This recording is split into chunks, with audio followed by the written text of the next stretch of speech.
Bonjour. L'état d'esprit, c'est d'abord d'être fier de pouvoir aller à cette coupe du monde. C'est beaucoup de responsabilités, également parce que, on doit faire bonne figure, et montrer une bonne image du pays.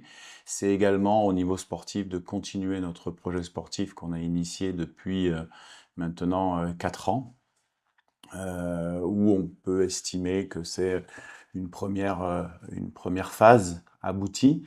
Et donc l'état d'esprit est d'aborder cette compétition pour montrer tout ce qu'on a pu faire de bien sur ces 4 ans, d'être dans la continuité de notre projet. Je pense qu'on est sur nos temps de passage actuels, ce qu'on voulait en tout cas. Donc c'est à bien terminer cette première phase du projet. Il y aura le temps de recommencer une deuxième phase après la Coupe du Monde. Mais voilà, l'important, c'est de continuer à avoir beaucoup d'unité à l'intérieur de notre groupe, beaucoup de cohésion, de mettre en place des choses qui peuvent être attractives et continuer d'avancer. Si. Quels sont les objectifs que vous fixez avant votre groupe, avec votre groupe pour cette mondiale? C'est quand on aborde une compétition, c'est d'essayer de performer à notre niveau, c'est-à-dire déjà d'atteindre un objectif qu'on se fixe. Je pense que le premier, bien sûr, c'est de sortir de cette phase de groupe. Je pense on a cette capacité, même si ça va être difficile parce qu'on va être dans un groupe très relevé, mais c'est aussi ça la Coupe du Monde. Euh, mais après, les objectifs en termes de jeu, ça sera bien sûr d'améliorer les points qui doivent être améliorés dans notre équipe, de consolider nos points forts et de continuer à, à développer notre plan de jeu, notre projet de jeu. Ah, c'est toujours pour des staffs techniques, on a eu beaucoup de réunions, oui, bien sûr, c'est toujours très difficile parce que c'est la Coupe du Monde et que les 26 joueurs qui ont été choisis pour représenter la RD Congo font partie d'un choix. Malheureusement, on ne peut pas amener tout le monde. On a utilisé 55 joueurs depuis que je suis en poste depuis 2022. Oui, le choix a pas été simple, mais il s'inscrit dans une certaine forme de continuité sur ce projet-là. On s'aperçoit également que l'équipe nationale de RD Congo devient très attractif pour beaucoup de joueurs.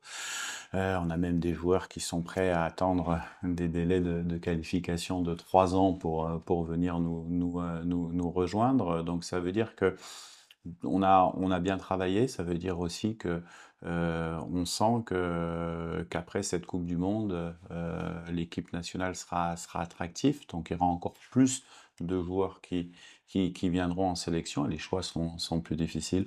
Aujourd'hui, il a fallu faire des choix rationnels qui seront basés sur ce qu'on a mis en place depuis 4 ans. Il y a beaucoup de choses qui ont été construites au niveau tactique, au niveau des habitudes de travail. La Coupe du Monde, c'est pas le moment pour faire des tests. Voilà, il faut consolider ce qu'on a fait de bien. Donc oui, il y aura un avant Coupe du Monde et un après Coupe du Monde, mais pour l'instant, on est objectivement vraiment très concentré sur cette Coupe du Monde.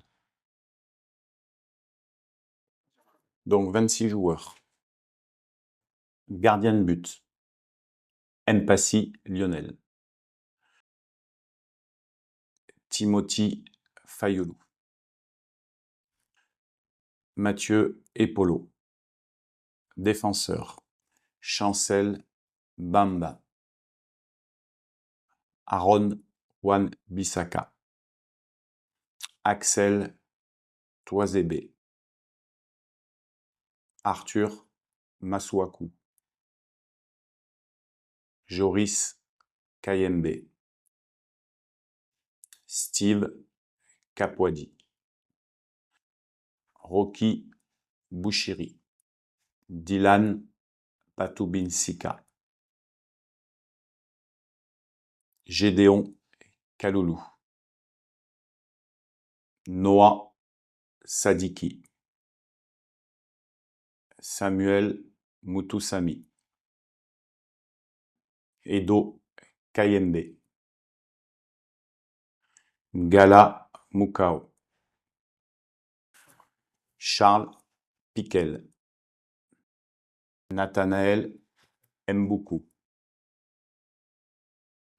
Brian Sipanga, Gaël Kakuta,